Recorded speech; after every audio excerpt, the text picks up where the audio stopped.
Here are today's top news stories and why they matter. A group of 49 white South Africans has left for the United States on a private charter plane as refugees. They were offered refugee status by the Trump administration under a new program announced in February. So why does this matter? Well, DW's Tuso Kumalo provides more details. The 49 Afrikaner refugees left Johannesburg on Sunday evening for the U.S. seeking resettlement there. They left via the O.R. Tambo International Airport in a U.S. chartered plane that flew all the way from Texas.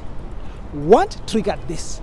In February of this year, an executive order was issued by President Donald Trump granting refugee status to white Afrikaners based on unsubstantiated claims that they were facing government-sponsored racial discrimination.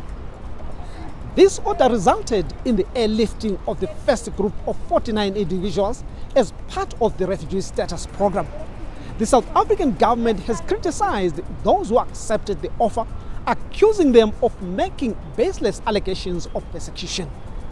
Pretoria assessed that no evidence has been provided to support these claims and describes the U.S. resettlement program as being entirely politically motivated. Nevertheless, South Africa has stated that it will continue to use diplomatic channels to engage with the U.S. on this issue. Meanwhile, more Afrikaners are expected to follow the first group of 49, as reports indicate that thousands are interested in seeking refuge in the U.S. in the coming weeks. And in Tanzania, the opposition party Chadema is facing further crisis as key leaders in the 8 regions have resigned. Well, the party is already struggling for unity ahead of the general elections in October this year. So why does the latest string of resignation matter? Well, DW's Naomi Jaseda has more.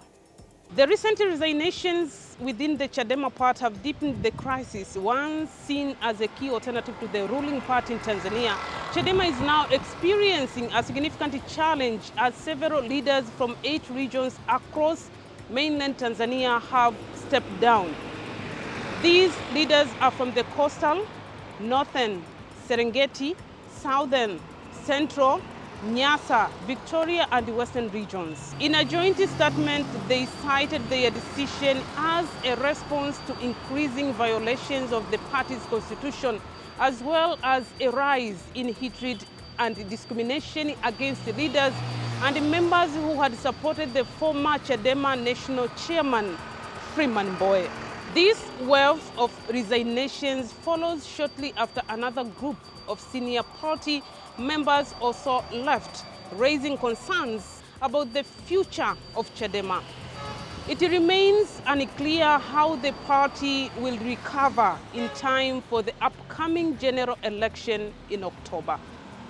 And finally, in the Democratic Republic of Congo, more than 100 people have died in the eastern part of the country from flooding. The village of Kasaba, near the shores of Lake Tanganyika, is the worst affected. The flood is coming at a vulnerable moment for a region that has seen intensified offensive from rebels since the start of the year.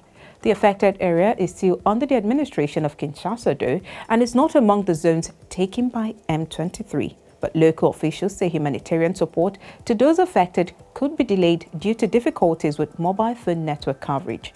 Meanwhile, Somalia is also dealing with the impact of flood triggered by severe rainfall, which killed at least 7 people in 2 districts of the capital, Mogadishu.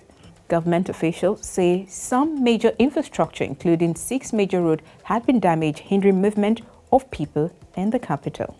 And that will be all for today. Please leave a comment below. Don't forget to like, share and subscribe to our channel DW Africa. My name is Chinaza Samuel.